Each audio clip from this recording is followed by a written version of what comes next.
नमस्कार। होपफुली आप सब लोग अच्छे होंगे, सेफ होंगे। जैसे कि हम सब लोग जानते हैं, बरसात का सीज़न यहाँ पे आ चुका है और बरसात का सीज़न जैसे ही आता है बहुत सारी बीमारियाँ अपने साथ लेके आता है। इन बीमारियों में सबसे जो कॉमन बीमारी यहाँ पे रहती है वो रहती है डेंगू। बहुत सारे आपने देखा होगा कि इस टाइम पे हॉस्पिटल भर जाते हैं और बहुत सारे जो केसेस हैं डेंगू के वो बढ़ना शुरू हो जाते हैं। तो इसके बारे में जानेंगे कि डेंगू एक्चुअली में है क्या और किस कारण से डेंगू होता है और कौन कौन सी ऐसी सावधानियां जो हमें बरतनी चाहिए जिससे कि हम डेंगू से बच सकते हैं। तो इसके बारे में जानने की कोशिश करेंगे आज। उससे पहले जो चैनल है इसको सब्सक्राइब कर लीजिए ताकि जो भी मेडिकल की इन्फॉर्मेशन है वो आप तक प्रॉपरली पहुंचती रहे। सबसे पहले जानने की कोशिश करते हैं कि डेंगू एक्चुअली में है क्या। देखिए, डेंगू एक वायरल डिजीज है, वायरल बीमारी है। जैसा कि हम देखते आ रहे हैं कि कोविड भी एक वायरल बीमारी है। लेकिन कोविड क्या होता है कि एक इंसान से दूसरे इंसान में डायरेक्ट फैलता है। लेकिन अगर हम डेंगू की बात करें, डेंगू एक इंसान से दूसरे इंसान में डायरेक्ट नहीं फैलता है। डेंगू एक इंसान से दूसरे इंसान में एक जो फीमेल मॉस्किटो होती है, यानी कि मादा जो मच्छर है, उसके काटने से फैलता है। यानी कि कोई किसी को डेंगू हुआ, उसको मादा जो मच्छर है उसने काटा, उसके बाद उसी मच्छर ने एक हेल्दी पर्सन को, एक तंदुरुस्त इंसान को जाके काट दिया। तो इससे क्या होगा कि उस इंसान से दूसरे इंसान में क्या होगा कि डेंगू फैल जाएगा। अब इसमें क्या होता है कि बहुत सारे ऐसे लोग हैं जो जल्दी यहाँ से रिकवर कर जाते हैं। डेंगू किसी को हुआ तो 15 20 या 25 दिन में रिकवर कर जाते हैं अच्छे से। लेकिन कुछ केसेस ऐसे होते हैं उनकी संख्या कम होती है और ये केसेस जिनको हॉस्पिटलाइज करने की ज़रूरत पड़ती है, जिनको हॉस्पिटल में भर्ती कराने की ज़रूरत पड़ती है। और इसकी वजह से ये बहुत जानलेवा एक बीमारी बन जाती है। बहुत सारे केसेस देखे जाते हैं जिसमें लोगों की मृत्यु तक इसमें हो जाती है। अब यहाँ पे आता है कि इसके टाइप। देखिए, सबसे पहले अगर हम टाइप की बात करें डेंगू के, 4 टाइप से डेंगू यहाँ पे होता है। DENV 1 2 3 4 4 टाइप से यहाँ पे रहता है। इनमें क्या रहता है कि फर्स्ट और सेकंड जो टाइप रहता है ये बहुत कम जानलेवा रहता है। अगर किसी को इस टाइप से डेंगू होता है तो वो जल्दी रिकवर कर जाता है, उसको ज़्यादा प्रॉब्लम यहाँ पे फेस नहीं करनी पड़ती।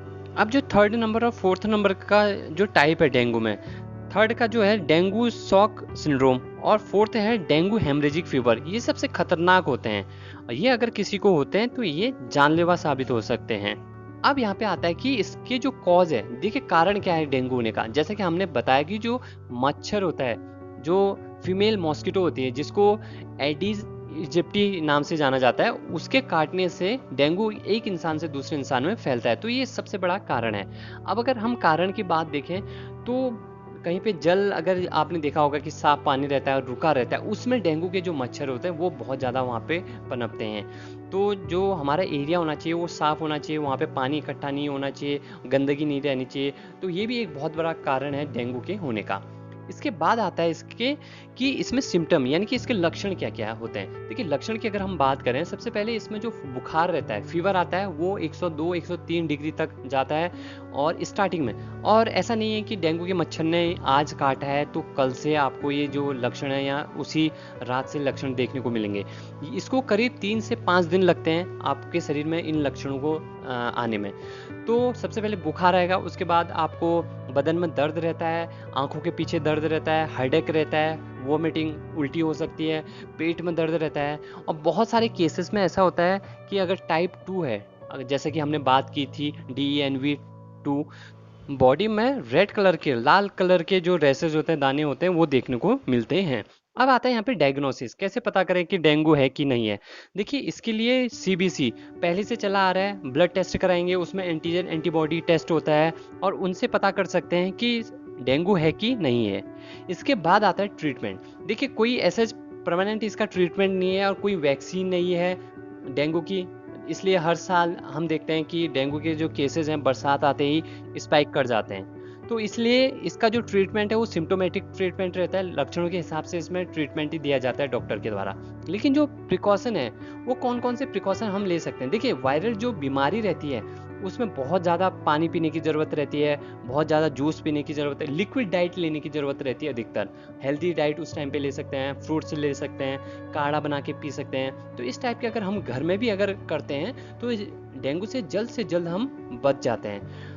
और लास्ट में आता है इसका प्रिवेंशन, कैसे अपने आप को हम बचा सकते हैं डेंगू होने से।